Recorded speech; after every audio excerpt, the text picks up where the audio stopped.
बंदी छोड़ सतगुरु रामपाल जी भगवान की जय हो। परम पिता परमात्मा, सारी सृष्टि के रचनहार, कुल मालिक, असंख्य ब्रह्मांडों के स्वामी, जगत गुरु, तीनों लोकों में प्रवेश करके सबका पालन पोषण करने वाले राजाधिराज, आत्माधार, नाथों के नाथ, देवों के देव महादेव, सर्वेश्वर महेश्वर मृत्युंजय, अजरो अमर, आदि अनादि सनातनी प्रभु, जगत पिता जगदीश्वर, 1008 की उपाधि के वास्तविक अधिकारी, अकाल मूर्त शब्द स्वरूपी राम, वासुदेव, सर्वगतम ब्रह्म, परम पूज्य, प्रथम पूज्य, परम संत, परम धनी, परम दयालु, परम पुरुष, वासुदेव, सर्वगतम ब्रह्म, हारे का सहारा, जगत के जगन्नाथ, अल्लाह ताला, अल्लाहु अकबर, जगत के मुक्तिदाता, जगत का तारणहार, संत शिरोमणि सतगुरु रामपाल जी भगवान के चरण कमल में आप और हम सभी सत्सेवक भाई बहनों का अनंत कोटि दंडवत प्रणाम। भाई और बहनों, आज का ये वीडियो मैं अपने Facebook page Pawan Das is live पर नहीं डाल सकता, मेरी मजबूरी है, क्योंकि काल हमेशा यही चाहता है कि जैसे तैसे इस महान संत को, इस परम पुरुष को, सतगुरु रामपाल जी भगवान को दुनिया की नजरों में नीचे गिराया जाए। और वो कार्य लगातार पिछले कई वर्षों से संत रामपाल जी के मर्यादा तोड़ के अपने आप को भगत समझने वाले भक्तों के माध्यम से लगातार करवा रहा है।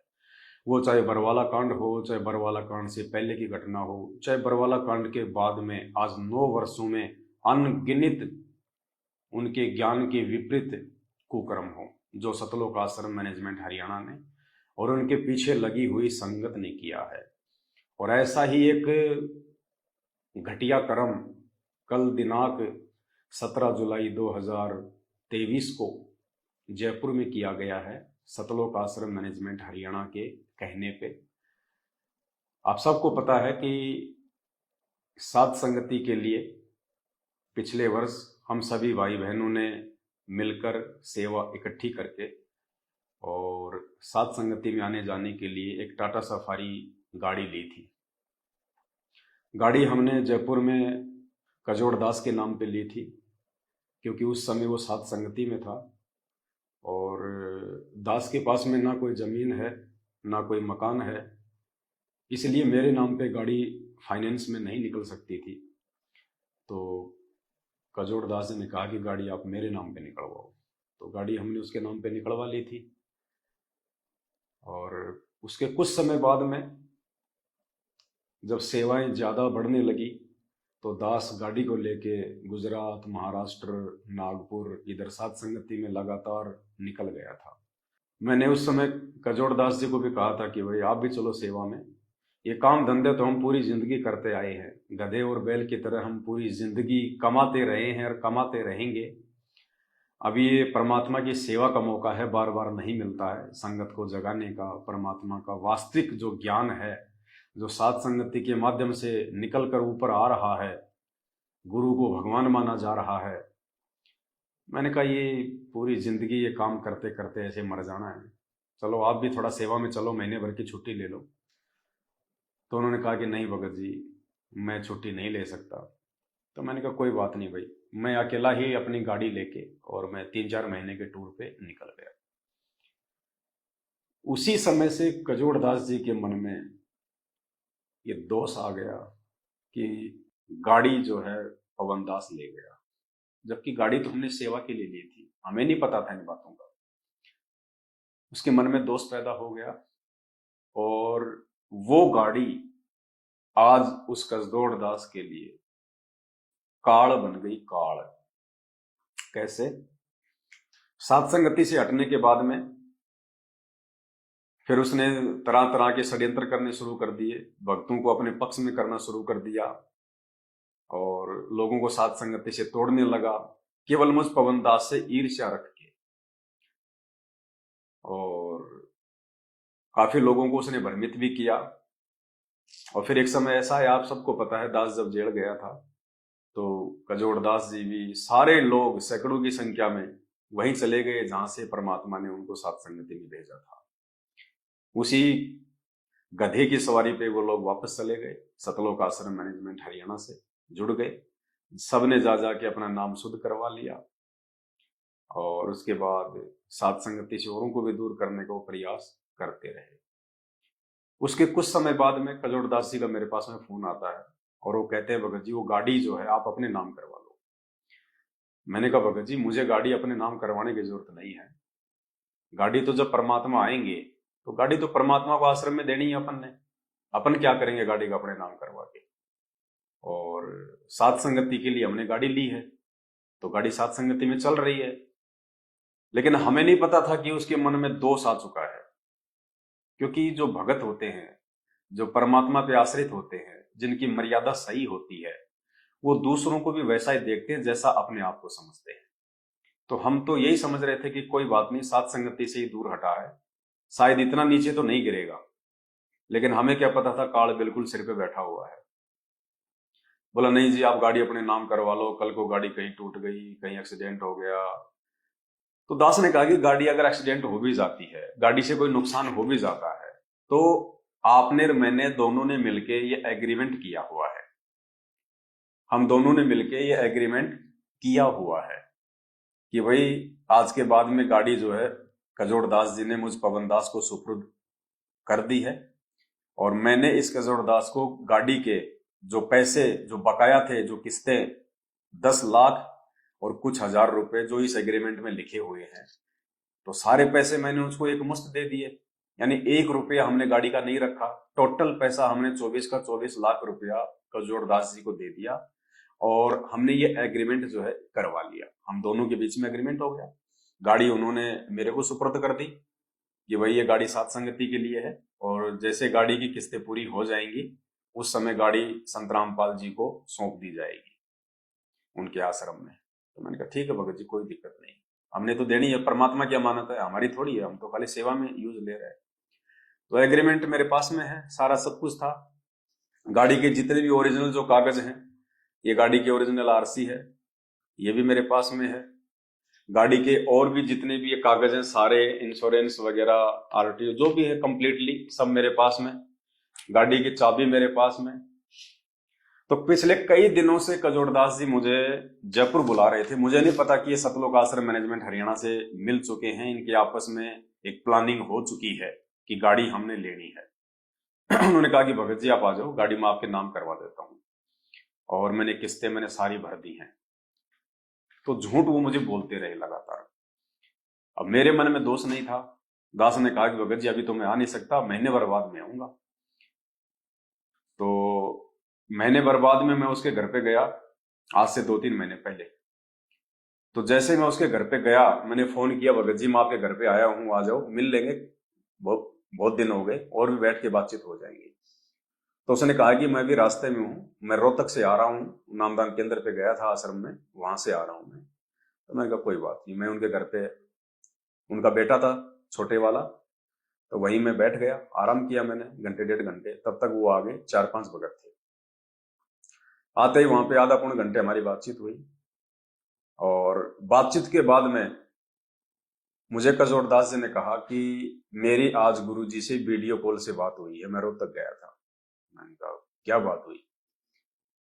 बोला कुछ नहीं, मैंने गुरुजी को ये कहा कि गुरुजी वो गाड़ी पवन दास के पास में है, मेरे नाम पे है, मैं गाड़ी का मैं क्या करूं? तो गुरुजी ने कहा कि गाड़ी उससे ले लो। तो मैंने कहा कि गुरुजी गाड़ी वो दे नहीं रहा, वो कह रहा कि गाड़ी तो सात संगति के लिए ली है और हम सात संगत वाले भाई बहनों ने मिलकर गाड़ी का पैसा दिया है, तो गाड़ी तो मैं गुरुजी को ही दूंगा आने के बाद में। तो फिर मुझे गुरुजी ने कहा कि एक काम करो, तुम उसके ऊपर मुकदमा कर दो, तुम पवन दास के ऊपर पुलिस थाने में जाके मुकदमा कर दो और गाड़ी ले लो। तो मैंने कहा यार ये कौन से गुरुजी आ गए? गुरुजी के साथ में लोगों ने 28 साल से इतने अत्याचार किए, आर्य समाजियों ने, प्रशासन ने, जगत वालों ने, इतना गुरुजी के साथ में उन्होंने बेहुदा मजाक किया, हरकतें की, षड्यंत्र किए।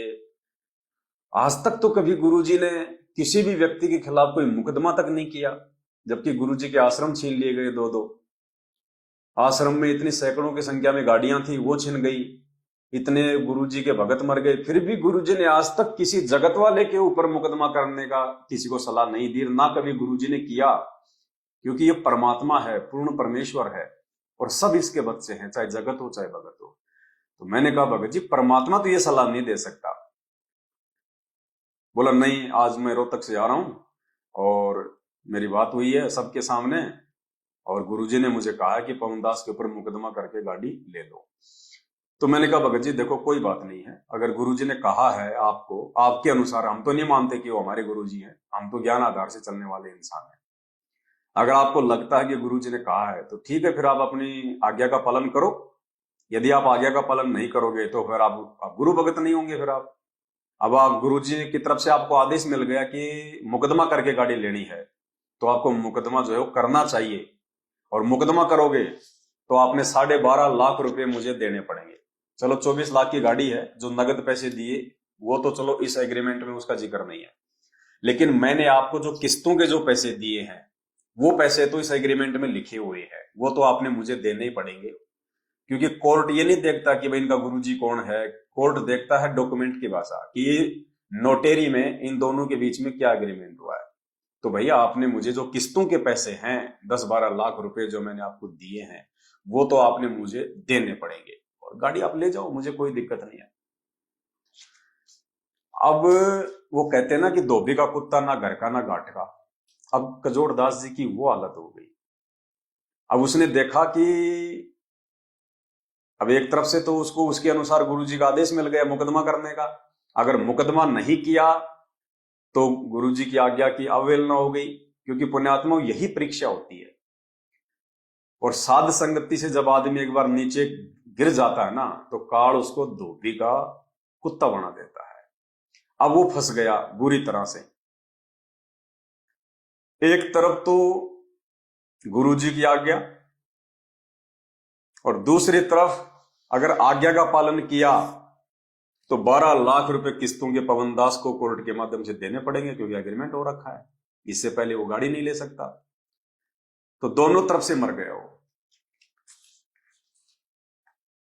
अब अंत में फिर उसने क्या किया, उसने वो कुकर्म कर दिया कल कि ना तो वो गुरुजी की तरफ रहा और ना वो इधर रहा। धोबी के कुत्ते से भी उसकी बुरी हालत हुई कल। काल ऐसे ही मारता है, ऐसे ही तोड़ता है, और जब परमात्मा किसी की परीक्षा लेता है तो इसी प्रकार से लेता है। तो मैंने कहा भगत जी कोई बात नहीं, आप मुकदमा करो, कोर्ट में मिलते हैं, वहीं आपको गाड़ी दे देंगे। मैं ये कह के वहां से उसके घर से आ गया। उसके 1 महीने बाद में फिर उसका फोन आता मेरे पास में, और वो कहता है कि भगत जी मैंने सारी किस्तें जमा कर दी हैं, अब आप वो गाड़ी लेके आ जाओ और गाड़ी आप जो है अपने नाम करवा लो।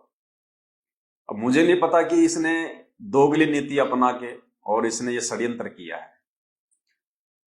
मुझे ये तो पता था कि भाई काल प्रेरित हो चुका है, लेकिन इतना नहीं पता था कि काल इसको इतना नीचे गिरा देगा। ये ऐसी घटिया हरकत भी जो है वो कर सकता है, इतना मुझे विश्वास नहीं था। तो मैंने कहा भगत जी 10-15 दिन बाद में आऊंगा।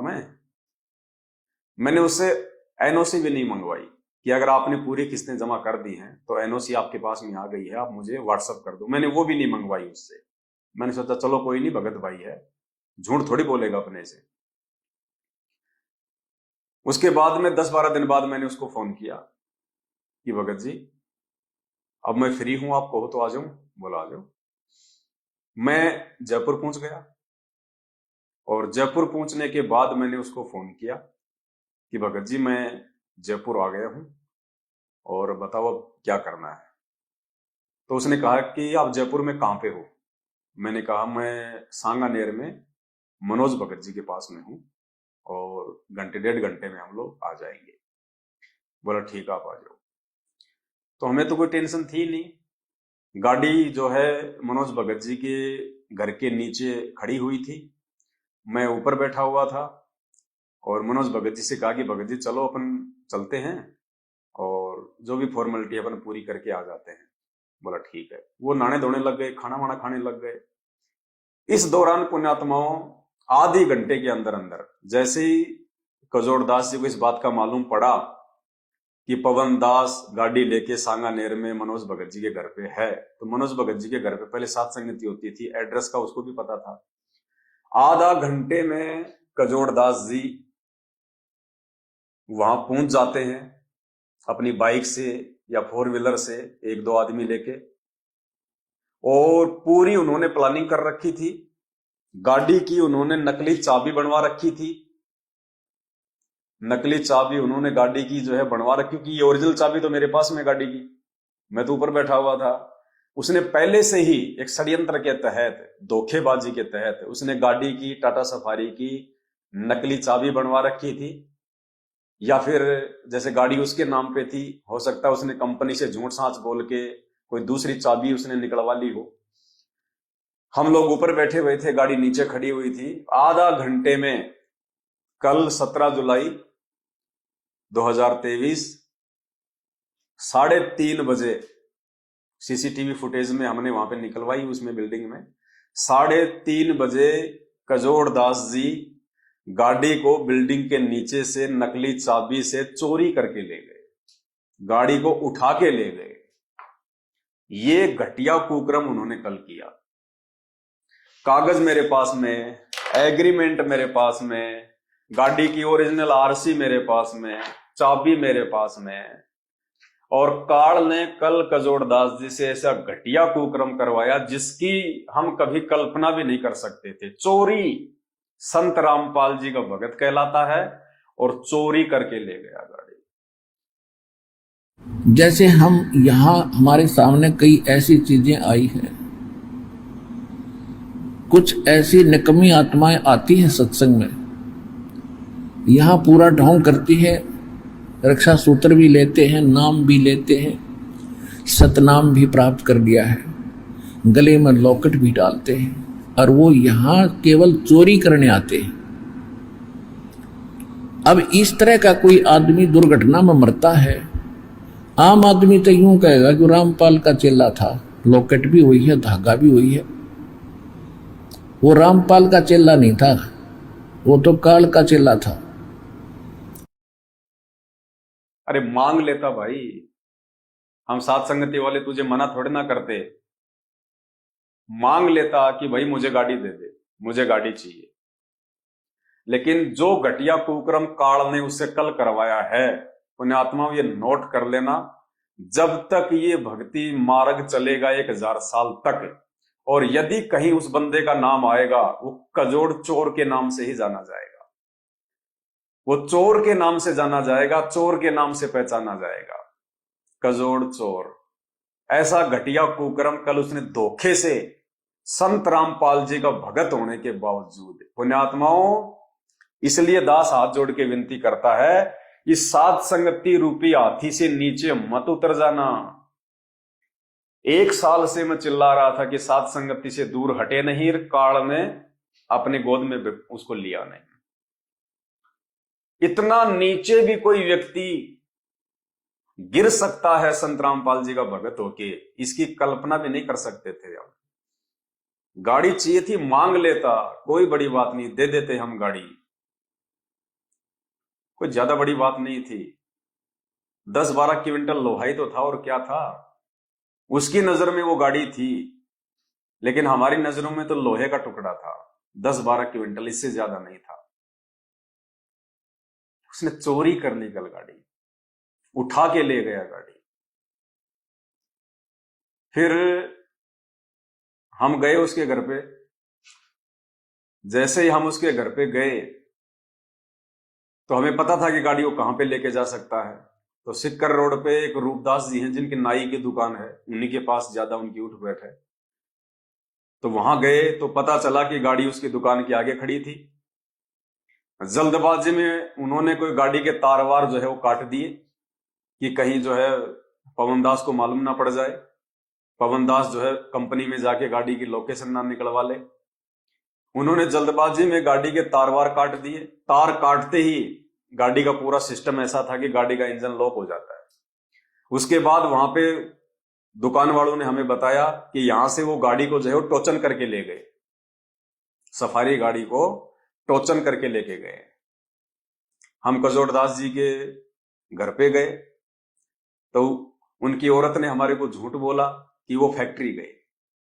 मैंने कहा बहन जी कम से कम झूठ तो मत बोलो, और चोरी करने की जरूरत क्या थी? गाड़ी चाहिए थी तुम्हारे को, अगर इतना मन में तुम्हारे अगर लालच आ गया था, लोभ आ गया था, एक 8-10 क्विंटल लोहे पे अगर तुमने जान देनी थी, अगर तुमने अपनी नीयत डिगानी थी, तो इससे अच्छा तो हमें बोल देते, हम गाड़ी ना दे देते आपको, कागज भी दे देते, गाड़ी भी दे देते आपको। आप लोग अब उसके फर्जी कागज बनवाओगे झूठ सांच बोल के कंपनी में कि वो कागज चोरी हो गए, कागज हमारे जो है कहीं वो गिर गए, 20 प्रकार की झूठ बोल के अब आप दोबारा से उसके कागज बनवाओगे। अब वैसे ले लेते, गाड़ी दे देते हम। बोले भगत जी मुझे नहीं पता, बोले कंपनी गए हो। मैं बोला बहन जी कहां कंपनी गए, क्यों झूठ बोल रही हो? फिर हम उसकी कंपनी में गए। कंपनी में गए तो मालूम पड़ा कि साहब उसने अर्जेंट उसने छुट्टी डाल रखी है आज की, और कंपनी वाले कह रहे थे कि हम भी हैरान हैं कि आज उसने अर्जेंट में कैसे ली उसने छुट्टी। तो मैंने फिर उनको सारी बातें वहां बताई कि ऐसे ऐसे गाड़ी चोरी करके ले आया। तो कंपनी वाले जो 20-25 वहां पे इकट्ठे हो गए, और सबके सब इंसान एक ही बात कह रहे थे कि भाई साहब ये आदमी भगत जरूर है, इसने आपके गुरुजी का नाम तो जरूर ले रखा है, लेकिन भक्ति वाला इसमें एक भी लक्षण नहीं है, और ये बिल्कुल चोर आदमी है। ये इसने मोबाइल तक इसने चोरी किए हैं यहां से। वो कंपनी वाले ही हमें वहां पे कहने लगे। तो मैंने कहा कोई नहीं भाई, देखो हम तो जो हकीकत है वो बोल रहे हैं, आपके मोबाइल उसने चोरी किए कि नहीं किए कंपनी से हमें कोई लेना देना नहीं है इस बात से। एक तो ये कह रहा था कि मैंने 1100 रुपए की पेनल्टी दे के मैंने इसको छुड़वाया है, पता नहीं क्या उसने चोरी कर लिया था। मैंने कहा हमें इन बातों का पता नहीं, लेकिन हमारी गाड़ी वो चोरी करके लाया है, हम तो उस आधार से कह रहे हैं। तो सारी बातें हुई, फिर वहां से भी हम आ गए। और अब दास का कहने का मतलब ये है पुण्यात्माओं, बात ये नहीं है कि गाड़ी चोरी हो गई, कोई बड़ा मैटर नहीं है, कुछ भी नहीं है। मैं इसलिए नहीं लाइवाया कि गाड़ी ले गया कजोड़दास, कजोड़दास चाहे मुझे उठा के ले जाए कोई बड़ी बात नहीं, लेकिन जिस तरह से चोरी करके गाड़ी लेके गया है, उठा के गाड़ी लेके गया, धोखे से गाड़ी लेके गया है, ये संत रामपाल जी के भक्तों के लक्षण नहीं है। इसलिए दास हाथ जोड़ के विनती करता है, साध संगति रूपी हाथी से नीचे उतरने की जिंदगी में भूल के गलती मत कर देना, वरना काल फिर जब सिर पे बैठ जाएगा तो आदमी ये विचार ही नहीं कर पाएगा कि जो कुकर्म मैं करने जा रहा हूं आने वाले भविष्य में मेरे ऊपर क्या बीतेगी, क्या गुजरेगी। और ये व्यक्ति आने वाले समय में भक्ति इतिहास में चोर के नाम से ही जाना जाएगा, क्योंकि इतिहास लिखा जा रहा है। इससे हमें बहुत सारी शिक्षाएं मिलती हैं कि वर्तमान का समय ये परीक्षा का समय है। जब तक संत रामपाल जी जेल से बाहर नहीं आ जाते हैं, ये परीक्षा का समय है।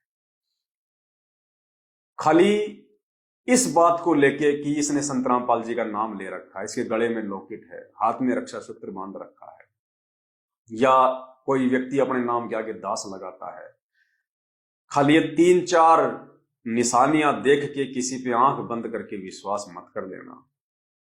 कल इस व्यक्ति ने हमारी गाड़ी चोरी करके, सत्सेवकों की गाड़ी चोरी करके जो घोर निंदनीय कुकर्म किया है, ये भक्तों के लिए एक शिक्षा है कि खाली संत रामपाल जी के भगत होने का नाम सुन के किसी पे विश्वास मत कर लेना।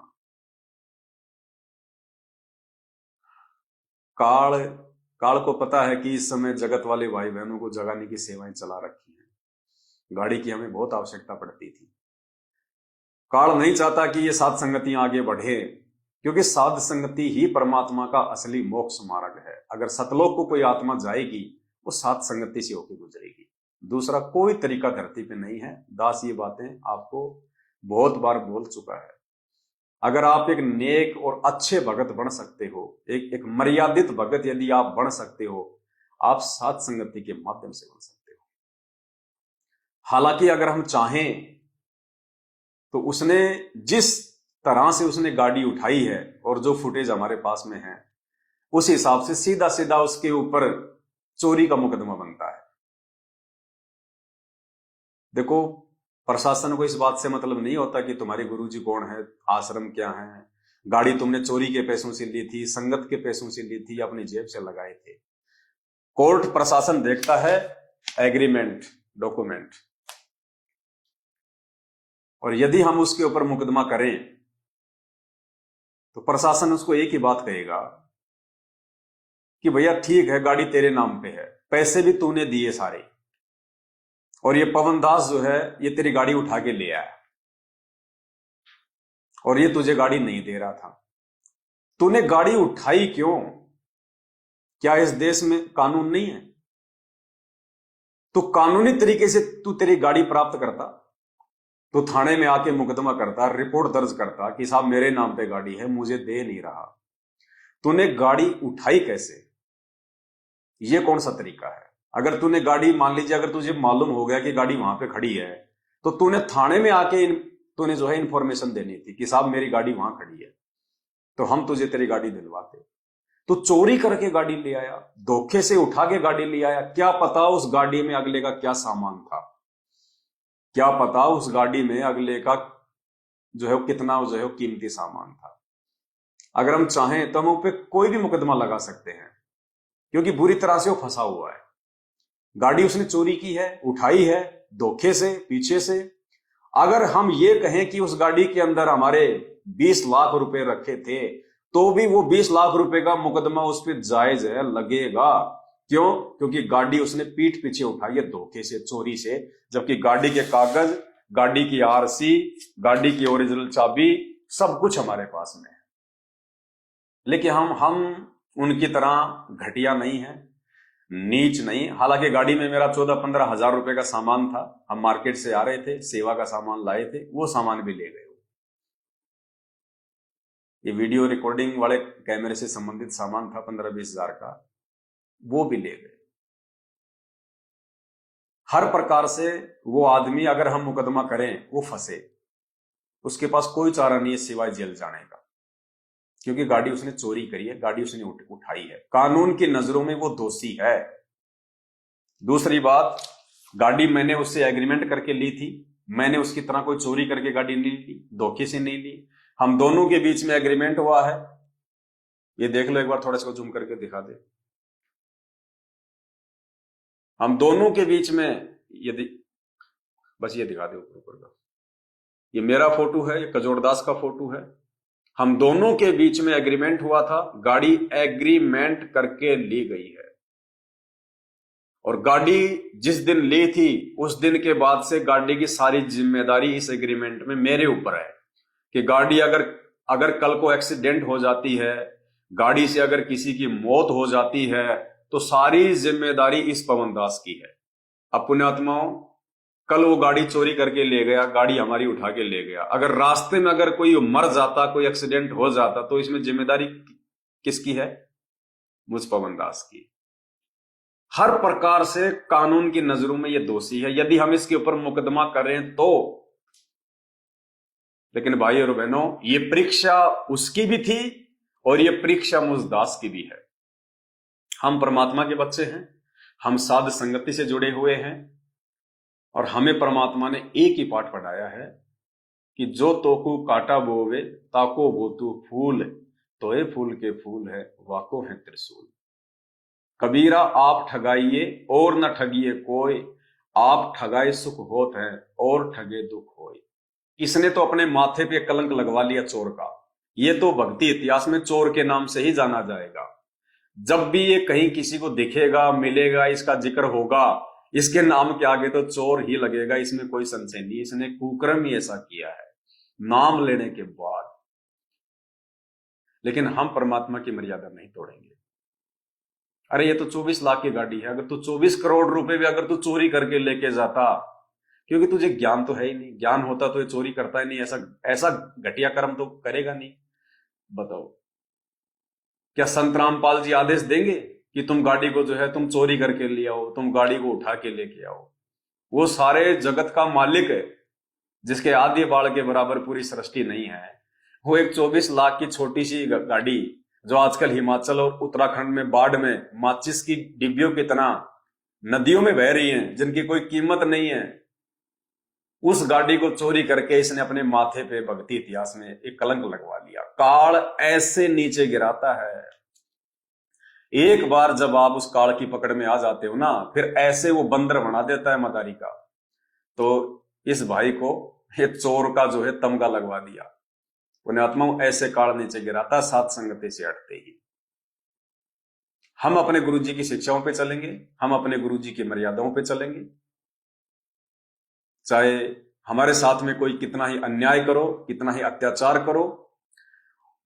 सैकड़ों गाड़ियां हैं सतलोक आश्रम मैनेजमेंट हरियाणा के पास में, लेकिन हमारी एक गाड़ी भी उनको रास नहीं आई। साध संगति में केवल एक गाड़ी थी परमात्मा की सच्ची सेवा में, वो गाड़ी भी उनको जो है आंखों नहीं सुहाई। और तरह तरह के षड्यंत्र पिछले 6 महीने से ये लोग कर रहे हैं उस गाड़ी के लिए। और अंत में जैसे ही इनको मौका मिला कि पवनदास वहां है, तुरंत अब देखो ये भगत है ये। इसलिए मैं इस वीडियो को अपने फेसबुक पेज पे नहीं डाल रहा, क्योंकि मेरे फेसबुक पेज पे भगतों से ज्यादा जगत वाले जो है भाई बहन ऐड हैं। और वो जब इस प्रकार की घटिया हरकत सुनेंगे संत रामपाल जी के भगत की, चोरी की, तो उनके दिल पे क्या बीतेगी। जो बेचारे ज्ञान समझ रहे हैं, सच्चाई धीरे धीरे जो मतलब जान रहे हैं, क्या बीतेगी उनके ऊपर। इसलिए पुण्यात्माओं, हमारे लिए उन भाइयों का परमात्मा का ज्ञान समझना ज्यादा मायने रखता है, ना कि ये चोरी की घटना उनको बताना, क्योंकि इससे उनका जो है वो दिल टूटेगा। कि जब उनके भगत होके और 5-5 साल से नाम लेके जो भगत चोरियां कर रहे हैं, ठगी कर रहे हैं, षड्यंत्र कर रहे हैं, झूठ छल कपट कर रहे हैं, अपने भगत भाई बहनों से नरक में जाने के काम कर रहे हैं, वो क्या सोचेंगे वो लोग। इसलिए ये वीडियो मैं अपनी दूसरी फेसबुक आईडी पे डाल रहा हूं और आप भाई बहनों को भेज रहा हूं। आप सभी भाई बहनों तक इस वीडियो को जरूर भेजें, सोशल मीडिया पे भी डालें।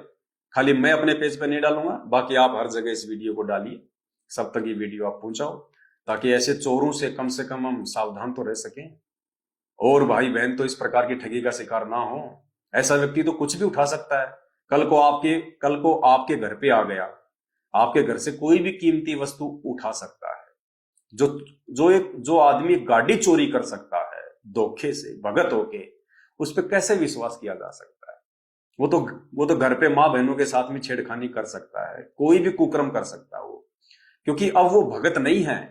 वो दुनिया की नजरों में भले संत रामपाल जी का भगत है, लेकिन जिस दिन से जो आदमी साध संगति से हट जाता है, उसी दिन से वो काल का भगत बन जाता है। काल फिर उससे वो करवाता है जैसा वो चाहता है। ये कॉमन सेंस की बात है।